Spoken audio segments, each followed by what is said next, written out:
mais vendredi bi dañuy waajal lu doy waar Macky Sall instant yi dem na Caraïbes ci île yi mais dafa war a ñëwaat avant vendredi léegi dafa bëgg a gëmloo gars yi ay crise institutionnelle ne Sénégal dafa am ay crise institutionnelle donc même ñi nga xam ne ñoo war a juger affaire vote bi élection yi ñoom sax ils sont maanaam taxés de corruption donc ñi war a 7 sages yi nga xam ne ñoo war a gérer sax li nga xam ne mooy élection bi ñoom seen bopp dañ leen di jiiñ ne ay corrompu lañ dañ leen corrompre donc il y a eu ay crise institutionnelle yi am Sénégal yoo xam ni day tax ñoom ñu war a mun a arrière élection yi ñoom ci loolu la ñuy dox te bàyyiwuñ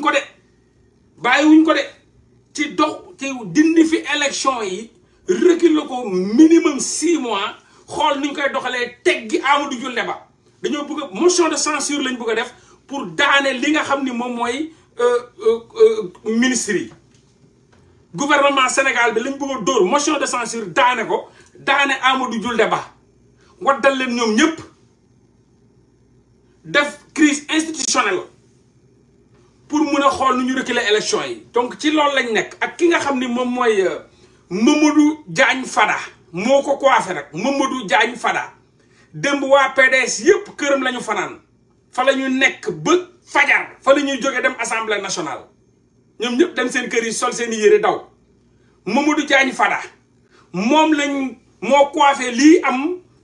moom la ñu wax bu ko gañee mooy doon premier ministre ñu dóor motion de censure daane gouvernement bi Russell teg seen gouvernement boo xam ne dañoo bëgg Mamadou Diagne Fada moom bi ñuy jiiteeloo mbir ya pour bu ko gañee bu gañee lii moo tax ñoom ñu woote vendredi léegi nag dafa am ay ñoo xam ne sax dañ leen a dem seeti ñu ne samedi gars yi xamu leen lu tax samedi boobu comme ku ci benn Bougane samedi la leen wax même Mamadou Diagne Fada gars yi seeti nañ ko muy wax leen samedi am na ñu wax samedi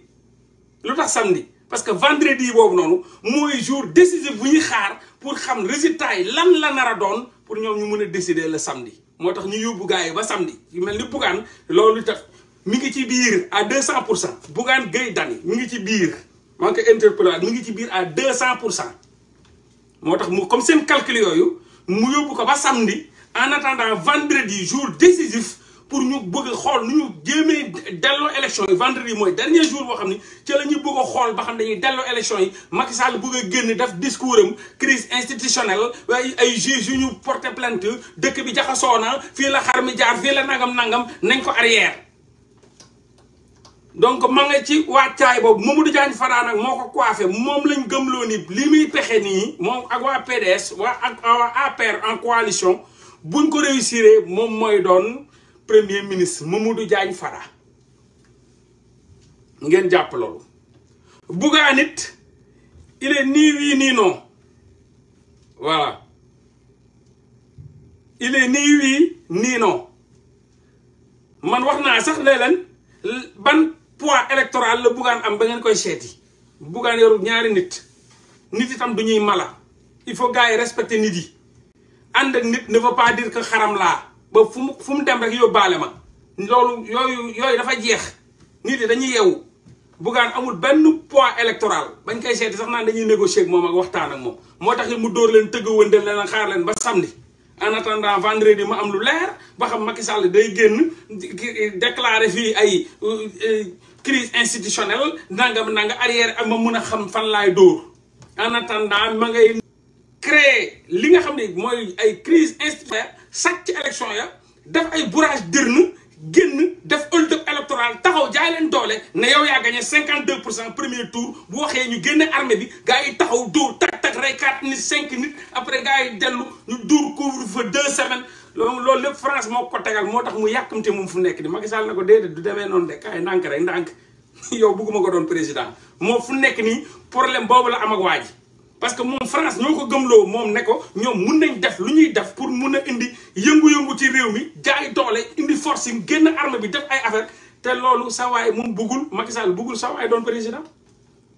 da ko rëccu ci loolu la ne mooy Macky Sall kon mi ngi ànd ak waa PDS kii di déggante Karim Wade pour ñu xool nan la ñuy def pour reculer élection yi mun a tëbal Amadou Ba dissoudre li nga xam ni mooy ministère am jëlee ko fa yàq wut nitam teg koo xam ne moom wóolu na ko yaakaar ko jéem a dajale jéem a xool nu mu indee Karim Wade donc ñoom ñi ngi teg seen i plan Macky Sall àndul ci plan Amadou Ba le discours de Amadou Ba n'est pas le même ak le discours de Macky Sall parce que Macky Sall ay député bi yu mu moom daf leen jàppale Karim Wade moom ki nga xam ni mooy Amadou Ba bu pitta mi ngi taxawee nee di forcé naan non il faut ay élection am mais moom daf cee wéet lépp nag dafa nekk ci ginnaaw di liggéey di def ay pexem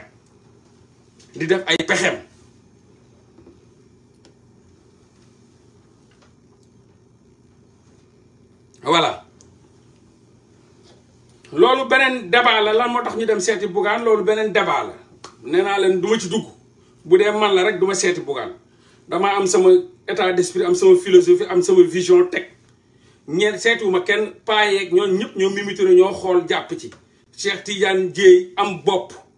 ñëw xool jàpp ci ñeneen ñëw jàpp ci bu ci Bougane xool moom moo taxaw ci télé ci penco ne Ousmane Sonko candidat bu muy choisir moom laay choisir man moo ko wax ci gémmiñam kon bu toogee tey di ratata di nekk ci ay calcul ma ay pourcentage ak ay moom yu mu yàgg a def ay dóor biiral ci suuf taw yow ko ci kaw ngénte fii ëf fii yooyu yëfu dëmm yooyu nga xam ne Bougane dañ ko xamee nga xam ne Ndakaaru yëpp la biiral daw day biiral di daw rek di taxawaalu wën daalu yor bopp joomam boobu noonu la def ba dóor ko Adji Sarr jox ko 500000 loolu moom mooy jikkoom moom pour moom lépp calcul la en 2019 noonu la fi def ànd ak Khalifa Sall lépp ci calcul ñëw gisante Sonko ne ko non amul pourcentage nañ ko def ca yàlla tax liggéey Sénégal mu daw dem fële moom calculateur la moom dafa yoree calcul tak 1 plus 1 égale 2 fois 3 6 donc multiplié par 4 loolu lan laa fa nar a lekk lu ma fa nar a warax lu ma nar a wan moom ci loolu la nekk xeetu Youssou Ndour la rek mu gis ngeen Youssou Ndour la saroñaar mi ngi ne tekk toog ana Youssou Ndour tekk saroñaar Youssou Bukki Ndour mooy turam Youssou Bukki Ndour a ngi toog bukki des rek lay xaar saroñaar nii lay def rek toog gars yi di rayante gis nga nekk ci àll ba ñoom Sonko ñoom Diomaye ña ngay rayante di jéem a xool nu ñu daanee éléphant ba mais Bukki Ndour mi ngi taxaw rek naan nii buñ ne tëll éléphant ba lekk lay ñëw nag saroñaar naaw ku lekk desit ya macaat kaañam seeñu yaxam daw moom mii ne teg salaw ñooñu ay calculateur lañ fu Youssou Ndour mënul yóbbu 5 personnes pour ñu dem voter ko du Bougane moo ko mun Youssou Ndour ko ëpp grade foofu donc man bu dee man la rek mukk du ma seeti Bougane bu gëmee li may def gëm waxam bu mu waxoon na ñëw bu ko gëmul moo xam li yàlla namu du Bougane moo ko mun a dindi lu Sénégalais yi décidé Bougane tuuti na ci pour arrêter leen on n'arrête pas la mer avec ses bras du Bougane moo mun a wax ni di dem leen wala nangam du Bougane même këram sax mënu leen contrôler donc ñoom buñ fa demee ñooñu loolu ça n'engage que eux buñ fa demee du waxtaan ça n'engage que eux mais bu dee man la sama fulla sama fayda laa am téeli ma xam ni lii jamaa la lii or la sénégalais ko bëggal seen bopp sénégalais ko adoré sénégalais ko jàpp xoolal sénégalais rek doyloo naa leen ku ñëw baax na ku ñëwul yaay perte ku gedd sa yaay comme ni may def sama live bi rek wutuma ci dara wutuma ci tous te bu ba léegi maa ngi ci gis naa ci lu ne dëmm bu ne nooxoor bu ne ñëw na fagaagal fàq tëkk damay damm sa tànk rek dox train la xaw ma xaar train la da ngay ñëw rek yokk ci wagon bi mais bopp train bi moom man la dara du ma arrêté du ma mun a arrêté man sama gémmiñ kii wax ba naaw wax ba sëriñara nga gëm ñëw gëmoo nga dem fa je m'en fous yógu ma ni sax dugg nga fi ba génn man donc man dama principe gëm ko man boo nekkee ci dara yor ko muy or muy jamaa danga koy gëm fonk ko teg ko ku ko bëgg na ñëw ku ko bëggul na dem du la yàqal dara yàlla lu yàlla taal nit du ko fay ku yàlla texeel mbindeef du ko fexeel te kenn du ko teg xel waxoon naa leen ko ci Ousmane Sonko yàlla moo ko texeel mbindeef mënu ko fexeel ba di ko jéem a teg xel kenn du ko daane Ousmane Sonko yàllaa ko fal looy jéem mu yàqu Macky la mu jéem yëpp pexe yëpp tey mujj na yàqu donc yàlla moo ko falal boppam defaral ko boppam tayal ko boppam bëggloo ko boppam jël sénégalais yi xotti seen xol yi dugal ci Ousmane Sonko loolu yàlla moo ko def donc kooku doo forcer kenn Ousmane forcé wul kenn mais nag unanimité moom amut même le prophète sallallahu alayhi wa sallam amu ko yàlla mayu ko ne ko ñëpp lay bëgg par la force non loolu amut même yàlla suñu borom ma bind sax am nañu nanguwul donc kii yàlla bind ak mënam moom yàlla allahu subhanahu wa taala mën-mënam am na ñoo xam ni jéemul sax ñu bëgg ko nee nañ am te reyu leen te leen a bàyyi ñuy dund loolu mooy démocratie loolu mooy liberté nangul la nangul ko yow moom yow yàlla bind ko moom mu ne yow amoo moom nga nangul ko rayoo ko toroxaloo ko di ko jox xaalis bu liggéeyee nga jox ko xaalis muy am milliardaires yoo xam ni yi ay milliards la yor gëmuñu yàlla pourtant yàlla rayu leen gàllankooru leen feebaru leen rayu leen et cetera et cetera loolu mooy démocratie donc kenn du forcer kenn ku adhéré ku adhéré wul bul ko forcer mu adhéré da ngay adhéré boo adhéré wul soxlawul ngay adhéré ndax boo ñëwee hypocritement ngay adhéré parce que bëggoo ko moo nga doxaan jigéen te noboo ko wala jigéen ji ñëw ne la noo kaay ñu ànd fekk yow bëggoo ko voilà mais le plus essentiel et important mooy ngeen waajal seen bopp ne gars yi bàyyeeguñ ba léegi pour reculer élection yi parce que Amadou Julde Ba arrangé wu leen Amadou Julde Ba doxul ci ñoom lan ñu bëgg dañ ko fee bëgg a jëlee ñu ngay def seeni pexe vendredi bu doy waar la ñu yeewu fajar taxaw di leen xaar dëmm yi nooxóor yaa ngay réunion wax naa leen këru ki nga xam ni fa la ñuy nekk dafa dajaloo Modou Diagne Fada non du Modou Diagne Fada kële LDMPT ka fa newoon maanaam Modou Diagne Fada ki ne LDMPT waaye newoon PDS du Modou Diagne Fada de du Modou Diagne Fada de ki newoon LDMPT waaye astafurlah maanaam Modou Diagne Fada waaye jàppale leen ma tur bi mooy waa ji yàggoon fii rek paa boobu noonu yàggoon politique rek du Modou Diagne Fada de kii ñetti tur yooyu la am quoi ñetti tur mais du Modou Diagne Fada moo nekk kii quoi moo nekk non affaire gerte gi non kooku mooy Modou Diagne Fada non du Modou Diagne Fada man ki ma lay wax PDS la nekkoon waaye lu mu turati waay fàtte naa tur ba de bugguma juum quoi booy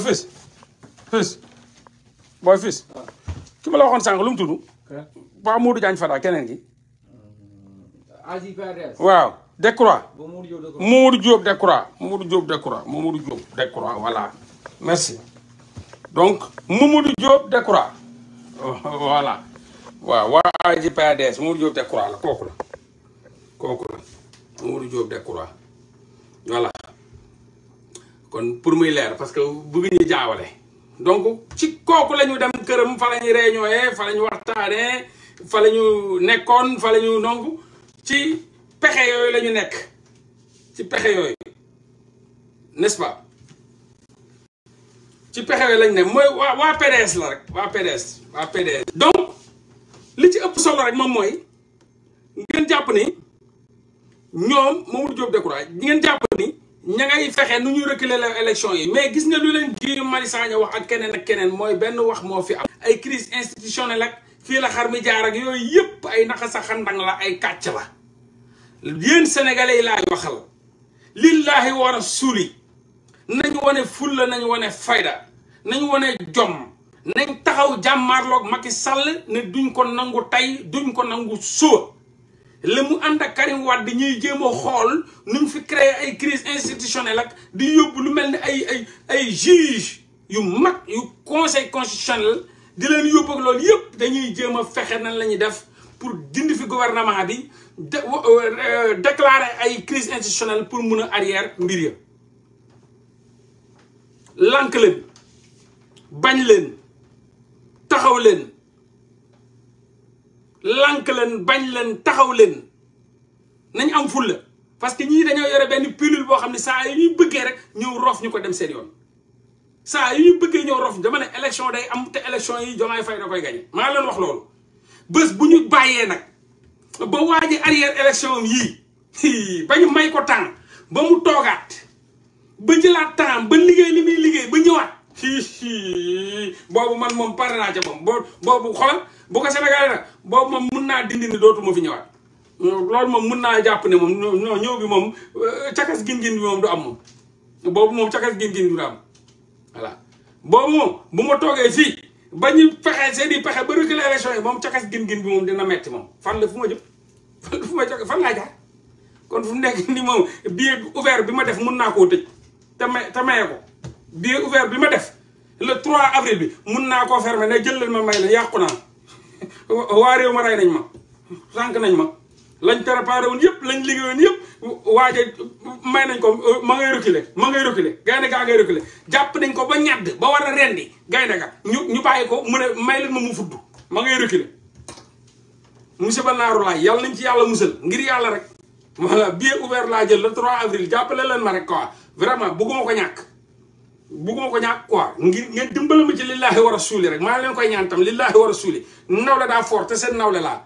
liñ fi liggéey boobu ba léegi metti na yàgg na lu ne daj nañ ko menaces yeeg taal yeeg attaques yeeg loolu lépp ñu ngi nii taxaw di ko résister ngir yàlla dimbale leen ñu rek lillaahi wa rasuuli te Sonko ngi yàgg ci kaso ba nag xanaa yërëmu leen ko Sonko ngi yàgg ci kaso ba de ma nga fa yàgg de Diomaye Faye yàgg na ci kaso tey rek demandé na liberté provisoire ñu rejeté ko tey rek rejeté nañ ko encore liberté provisoire Diomaye Faye sama gars yàgg nañ ci kaso bi dimbale leen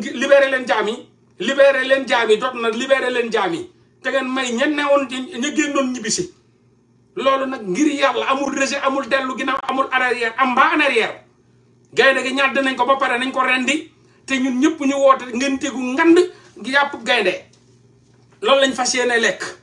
le 25 incha allah le 25 bii février ñu lekk ñun ñëpp yàpp gaynde gis nga gaynde ñàdd nañ gaynde ga paaka ya tegu nañ le 25 ñu tàggale bopp ak baat ba kii nu mu tudd fees ko ñun ñëpp ñu ñëw ñu tabaski bu neex tabaski bu doy waar sañse lekk ba suur naan ba màndi après le 25 février le 26 27 nag ñun ñëpp ñu noos gars yi commencé defar valise yi ñu fas yéene ñëw ngir yàlla bu leen tax suñu yaakaar te ñu libéré Ousmane Sonko mii te loolu rek ko fi mën a libéré pour l'instant ay élection 25 février 2024 point